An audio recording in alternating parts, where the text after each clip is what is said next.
Hey everybody, you're on the GeekBox YouTube channel. Today I will tell you how to zoom out on Roku TV. Let's go. First way, open Settings,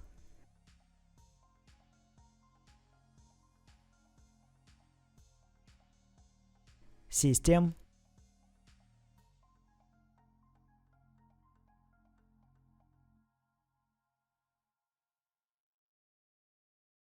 Advanced System Settings,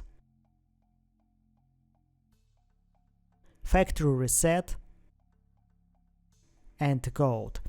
A factory reset will be performed. After restarting, log into your Roku account. If that did not help, then open Display Type,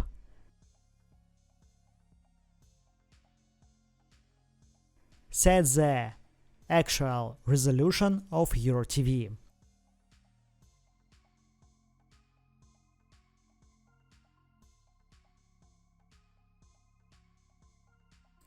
Press the Home button 5 times, press Up button, press Rewind 2 times and press Fast Forward 2 times.